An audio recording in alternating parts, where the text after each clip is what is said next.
Ahead at 10, survivors gather to remember a devastating, life-changing event in Fargo 50 years ago. Farmers take their flood fight into their own hands, but why is that illegal? And a crop dusting plane crashes near Fergus Falls. But first, a train derailment in Lake Park leaves quite a mess to clean up. This is KVLY News 11. Good evening. Robin has the evening off. Several dozen people had to evacuate their homes after up to 10 cars of a BNSF freight train derailed. It happened on the west side of Lake Park shortly before 3:30 this afternoon. News 11's Matt Bradley is in Lake Park tonight with the very latest now. Matt?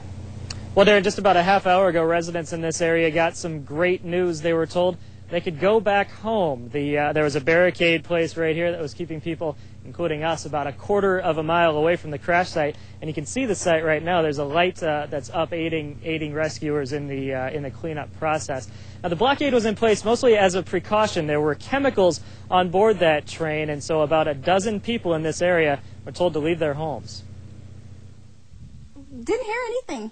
The first thing nearby resident Shelley Owens noticed after the derailment was the smoke. Well, the kids noticed actually first, the puff of smoke. Then the smell. We have noticed something different in the air. It smelled different and eyes are burning and throat's burning. That smell, it turns out, is likely from the chemicals on board the train. There are acids. We do know there's ammonium nitrate, some sulfuric acid, some hydrochloric acids. Becker County Sheriff Tim Gordon says 8 to 10 cars derailed at about 3:20 in the afternoon just west of Lake Park.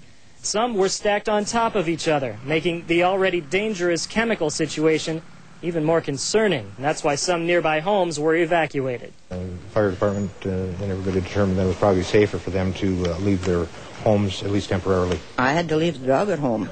Gloria Buhag was one of those evacuated. She was outside gardening when the train derailed, and she did hear it. And I heard a strange noise from the train tracks. And it didn't sound right, but then I forgot about it. And then I heard sirens, lots of them. She and the other evacuees were taken to the Lake Park City Center. If the winds change, many more could be joining them. If we do get anything, we are going to have to look at evacuation of some of Lake Park, if not most of it.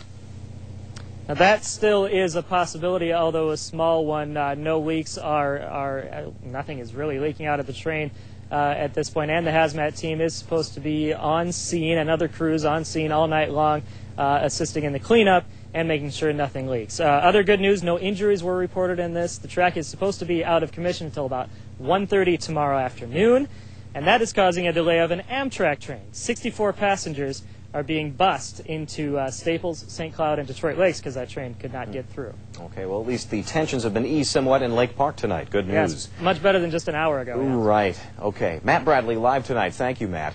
A crop dusting